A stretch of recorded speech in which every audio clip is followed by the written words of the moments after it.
පිරිසැකසුම් නොකළ කෘෂි නිෂ්පාදනයේ නිර්වචනයේ යම් ගැටලුවක් තිබුණා. මේ නිර්වචනයේ ගැටලුව නිසා සමාජයේ කතාවක් හැදිලා තිබුණා. යම් යම් කෘෂි නිෂ්පාදන වලට සත්ත්ව නිෂ්පාදනයන්ට සම්බන්ධ වෙලා තියෙන පිරිසට අසාධාරණයක් වෙලා තියෙනවා අය මේ නිර්වචනයේ ගැටලුව ලියා දෙන්නට කියලා.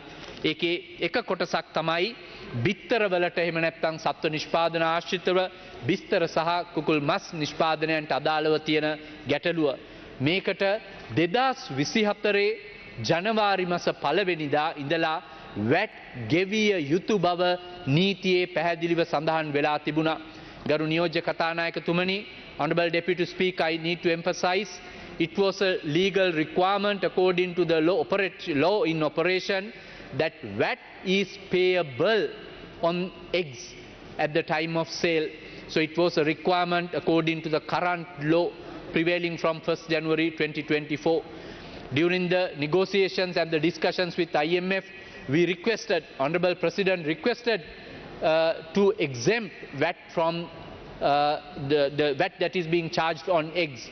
So වර්තමාන ආණ්ඩුව විසින් උත්සාහ කළේ දැනට 2024 ජනවාරි මාස 1 වෙනි දින සිට මේ බිත්තර වලට charge කරලා තියෙන VAT එක නිදහස් කරගන්නට. ඒ සාකච්ඡාවලදී අවස්ථාව ඒකට උදා වුණේ නැහැ. නමුත් සමාජයේ වැරදි මතයක් ගොඩ නගන්නට සමහර පිරිස් උත්සාහ කරන බව අපිට දකින්නට ලැබුණා.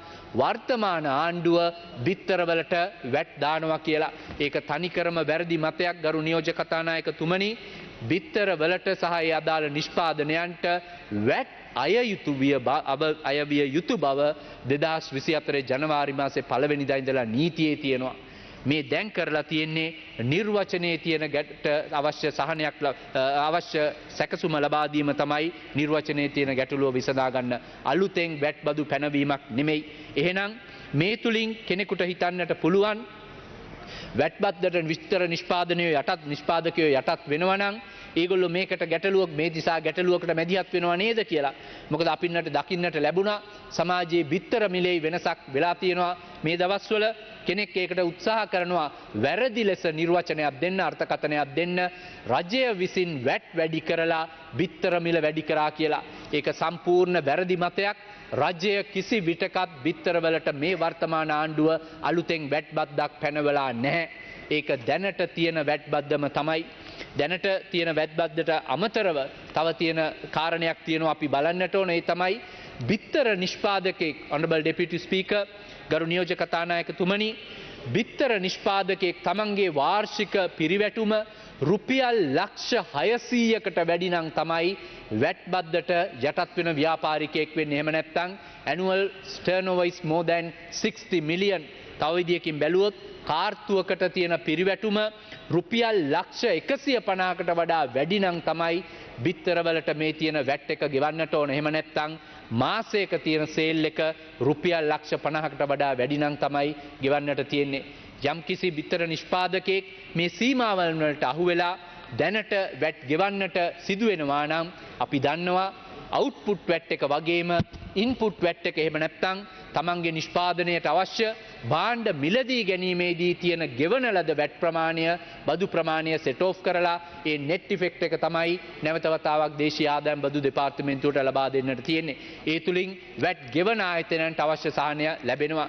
එහෙනම් කෙනෙකුට අහන්න පුළුවන් වැට් බදු නොගෙවන බිත්තර නිෂ්පාදකයෙකුට මේ තුලින් සහනයක් ලැබෙන්නේ නැද්ද කියලා.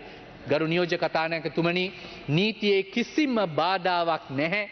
දැනට වැට් බදු නොගෙවෙන කෙනෙකුට මිලියන 60 සීමාව එහෙම නැත්නම් ලක්ෂ 600 සීමාවට අඩු කෙනෙක් වැට් බද්දට ලියාපදිංචි වීමට කිසිම තහංචියක් නැහැ. ඒ ව්‍යාපාරිකයන්ටත් පුළුවන් වැට් බද්දට ලියාපදිංචි වෙලා අවශ්‍ය විදිහට ඉන්පුට් ටැක්ස් එකට අවශ්‍ය කරන ක්‍රෙඩිට් එක ගන්න. අපි දන්නවා සත්ව නිෂ්පාදන වල වැඩි පිරිවයක් යන්නේ නිෂ්පාදන වියදමට. එහෙම නැත්නම් කෑම වලට, ඒ සත්ව ආහාර වලට.